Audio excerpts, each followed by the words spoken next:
From Ghostbusters to Jurassic Park, Star Wars to Lego, companies love taking advantage of nostalgia.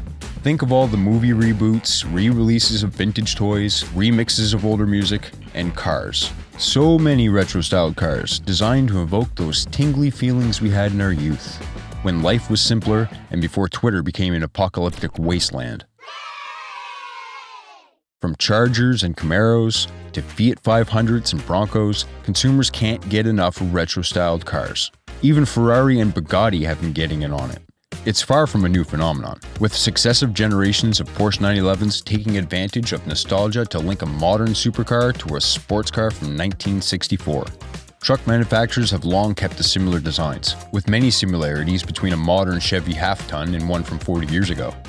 The Toyota FJ Cruiser, Land Rover Defender, Fiat 124, Nissan Z, Lamborghini Countach, Mercedes SLS, Alpine A110, Ford GT, Ford Thunderbird, Ford Mustang. Ford does this a lot. The list is almost infinite. Hell, Mini is a whole lineup of cars based on a tiny hatchback that's half the size of the smallest current model. They also make the Countryman, which is decidedly not mini.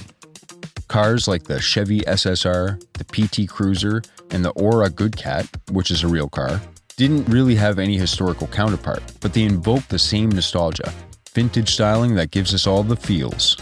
These are cars that sell by the millions, and sometimes 4 millions. Thinking back through them all, it's impossible not to reach an inevitable conclusion. It all started with the Beetle. Specifically, the new Beetle. Actually, if we want to be completely accurate, it started in 1994 with the Concept 1. Unveiled at the North American International Auto Show, it was a shot-in-the-dark concept that spiraled into over 850,000 in global sales and a modern icon that would help save what is today one of the world's largest car companies. In the late 80s and early 90s, Volkswagen had a bit of an internal crisis. Just as they were finishing major restructuring of the company and creating a new roadmap of the future, their design team in California had finished the company's latest international show car, the Concept 1. It was unlike anything anyone had done before. Not only were they bringing back an iconic car, they had updated and modernized it in a time when most cars were just 3 boxes. This was fun.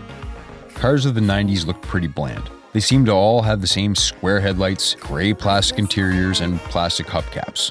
Styling had taken a back seat to profits, and consumers were bored. Seeing something that didn't have a single straight line was mind-blowing.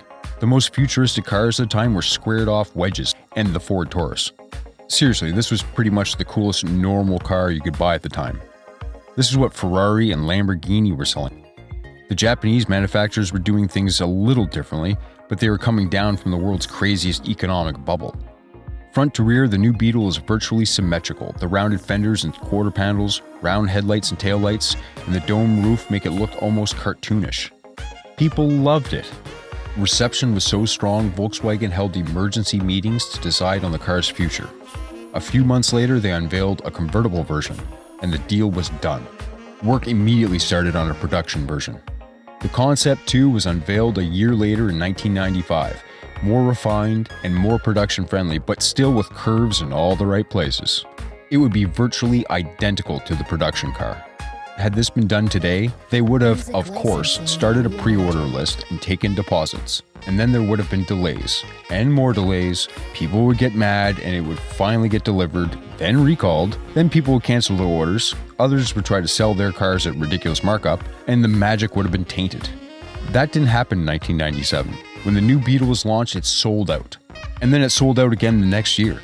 By the time the new Beetle was replaced with what was an entirely new car simply named the Beetle, Volkswagen had sold over 850,000 of them. The Beetle is often mocked for one reason or another, either for being too cutesy, for its predecessor's link to an angry mustache man, or for being yellow. Seriously, why were they all yellow? The new Beetle deserves more respect. It came at a time when Volkswagen needed the sales numbers. Even if people didn't buy one, it was enough to get them into the dealership and maybe drive away in a Golf or a Jetta. Who knows what would have happened to Volkswagen had it not been brave enough to try something crazy. Today, they're one of the largest automotive conglomerates in the world, owning Audi, Porsche, Bentley, Lamborghini, Seat, Skoda, and Bugatti. They even own Ducati. The impact the new Beetle had on the auto industry as a whole is even greater, with retro-styled cars still a staple of the modern automotive landscape. Ford released the new Bronco just a couple of years ago. Porsche regularly introduces new special editions with tenuous links to the past, and manufacturers have been busy digging through their past catalogs looking for inspiration for their next EV. An electric Hummer? In what world does that make sense? But there's a connection to the past, and people want them.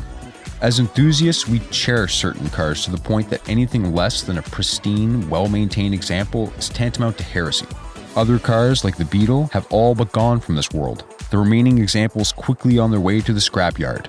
Maybe saving one or two examples for future generations would be a good idea. I'm sure mint-condition cars exist in the Volkswagen Museum in Germany, and other museums and collectors likely mean a few good specimens still exist, but I still think it's a car that deserves better. And so should you.